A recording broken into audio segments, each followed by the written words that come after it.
大家好，歡迎嚟到知味人生，我係維心。朋友們啊，最近天氣係咪越嚟越暖啊？每次我經過水果攤，睇到嗰啲五顏六色、補滿多汁嘅水果，都覺得心情特別好。水果係老天爺給我哋嘅禮物，甜甜嘅、香香嘅，總能帶給我哋滿滿嘅幸福感。不過呢，我身邊有啲朋友，特別係需要注意血糖嘅長輩同朋友們，一睇到水果就又愛又怕。佢哋常常問我：維心啊，那麼多水果，到底邊啲可以食，邊啲要少食？食咗胃唔胃，血糖一下子就飆高啦。呢個問題真係問到好多人嘅心坎裏去咗，大家心裏都好矛盾，想食又唔敢食，睇着家人食得津津有味，自己只能喺旁邊乾瞪眼，嗰種心情我完全能夠體會。所以今日維心想同大家聊聊呢個話題。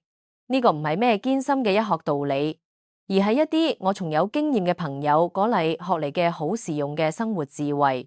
我哋就一齊嚟睇睇點樣先至能夠聰明咁食水果，既能享受美味，又能顧好我哋嘅健康。講到呢個話題，我就諗起前陣子同一位老朋友傾低，佢幾十年嚟血糖都控制得非常好，氣色紅潤，精神飽滿，完全睇唔出嚟係需要特別注意飲食嘅人。我好好奇，就向佢請教秘訣。佢笑住同我講：邊有咩秘訣？就係懂得減，懂得忌口罷啦。跟住佢就同我分享咗一份佢自己總結嘅水果名單，有幾樣水果，佢特別提醒我，真係要敬而遠之。佢第一個提到嘅就係夏天大家最愛嘅西瓜。講到西瓜，我仿佛都能夠聞到嗰股清甜嘅香氣，尤其是喺炎熱嘅夏天，嚟一片冰冰涼涼嘅西瓜，咁真係人生一大享受。但係我朋友語重心長地告訴我，西瓜雖然水分多，感覺好解渴，但係佢嘅升糖指數非常高，係典型嘅高 GI 食物。佢嘅糖分特別容易被我哋嘅腸道快速吸收，咁感覺就好似係直接入咗杯糖水一樣，血糖好容易喺短時間內快速飆升。佢話呢對血糖不穩定嘅人嚟講，就好似係個甜蜜嘅陷阱。如果真係好想食，就食一小片解解饞就好。而且最好喺兩餐之中兼食下一餐嘅主食分量，可就要記得減少一啲啦。聽完西瓜，我心裏多噔一下，沒想到呢一次最常見嘅水果學問咁大。接住佢又提到咗第二樣，就係荔枝。一騎紅塵妃子笑，無人知係荔枝來。荔枝嘅美味從古至今都讓人難以抗拒。但朋友提醒我，荔枝嘅風險可以講係雙重嘅。第一，佢嘅果糖同葡萄糖濃度好高，會直接讓血糖快速上升，呢係唔係最主要㗎。第二點先至更需要我哋警惕。佢話如果一次食太多荔枝，特別係空腹食，可能會引發一種叫做荔枝病嘅狀況，亦即係嚴重嘅低血糖。呢聽起嚟好矛盾，對吧？明明係甜嘅水果，點解會造成低血糖呢？原理係荔枝中嘅一種成分，為刺激我哋嘅身體分泌過量嘅胰島素，反而導致血糖急劇下降，出現頭暈、無力、心慌等症狀。呢個簡直就係讓我哋嘅血糖坐上咗雲霄飛車，忽高忽低，對身體嘅傷害非常大。所以佢再三叮嚀，荔枝一次真係唔好超過3到5顆，而且一定要喺飯後食。千萬唔能夠空腹，家裏嘅小朋友同老人家更係要特別小心。講完荔枝，佢又指了指桌上嘅香蕉。佢話香蕉亦係個胃片鏈嘅水果。點講呢？秸秆完全熟透，表皮帶點，青綠色嘅香蕉含有一種抗性澱粉，消化得比較慢，升糖指數亦都比較低。但係隨住香蕉慢慢成熟，表皮偏黃，甚至出現咗黑色斑點，變得又香又軟嘅時候，裏面嘅澱粉就大量轉化成咗容易吸收嘅葡萄糖同果糖。呢時候嘅升糖指數可能會飆升到60以上。所以我哋應該要避開嗰種熟透了軟趴趴的老香蕉。如果想食，可以揀即表皮係帶點綠色，或者啱啱轉黃質地係比較硬嘅，就算咁1次半斤亦就夠啦。並且要計得算進一成日嘅碳水化合物總量裏。再嚟，佢提到咗一種大家喺燉湯做甜品嗰陣好愛用嘅食材，就係紅棗。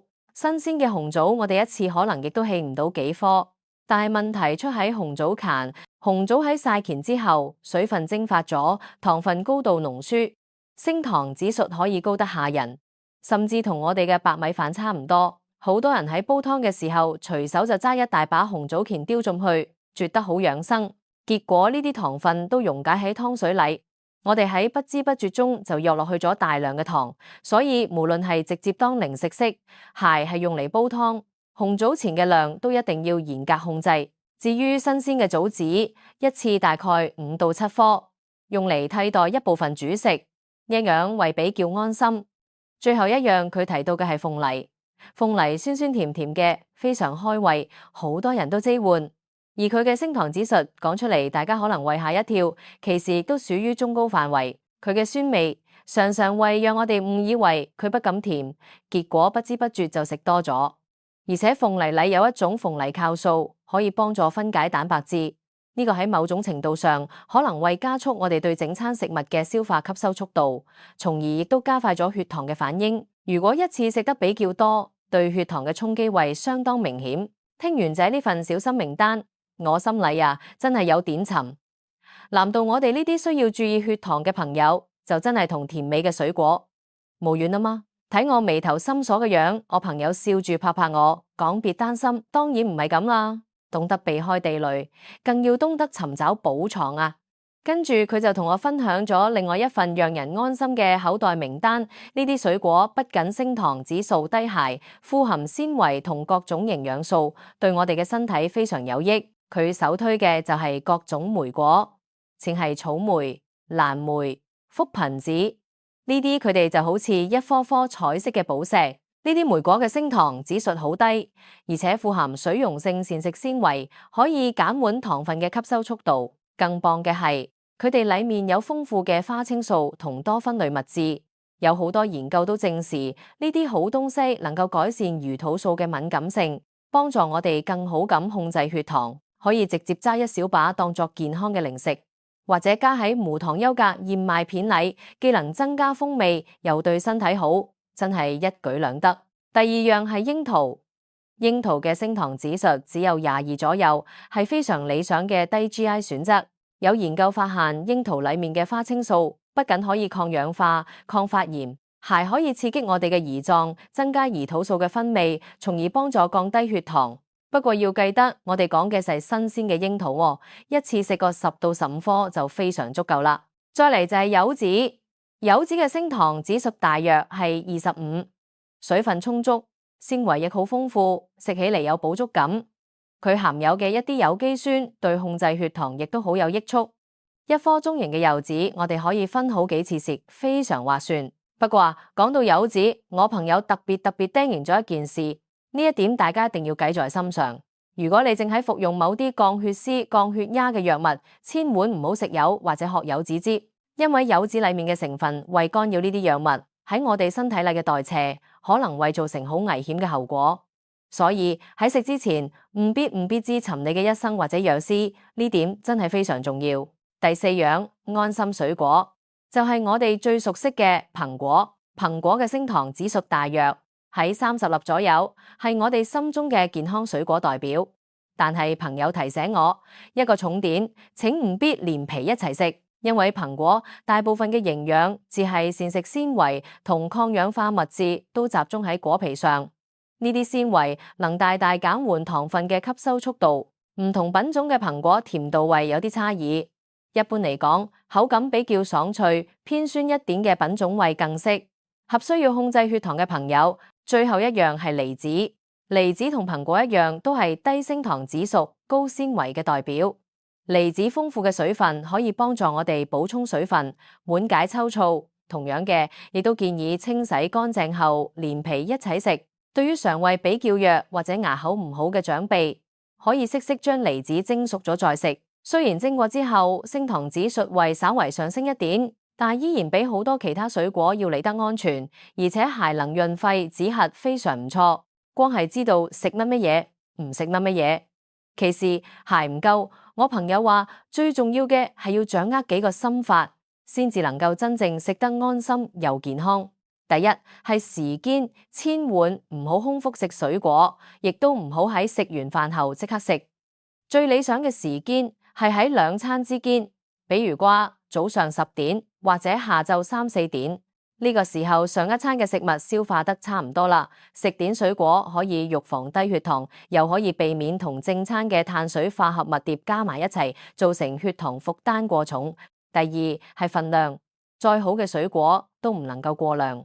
每一次嘅份量建議控制喺我哋自己一個拳頭嘅大小，或者大約80到150克之間，咁可以確保我哋喺享受美味嘅同時，攝取嘅糖分唔為超標。第三係形式，堅持一個原則，食完整嘅水果，唔好把佢哋打成果汁。呢個過程為破壞水果嘅細胞壁，寶貴嘅膳食纖維都被過濾掉啦。我哋得到嘅就係一杯高度濃縮嘅糖水，升糖速度非常快，對身體可以說係有百害而無一利。最後亦係最可靠嘅一點，就係自我監測。每個人嘅身體反應都係獨一無二嘅。喺嘗試一種新嘅水果時，可以喺食之前測一次血糖，食完之後2個鐘頭再測一次，樣樣你就能清楚咁睇到呢種水果對你血糖嘅真實影響，從而制定出最適合你自己嘅最安全嘅水果清單。朋友們，需要控制血糖，絕對唔意味住要同美食絕緣，佢只係需要我哋運用更多嘅知識同智慧去做出聰明嘅選擇。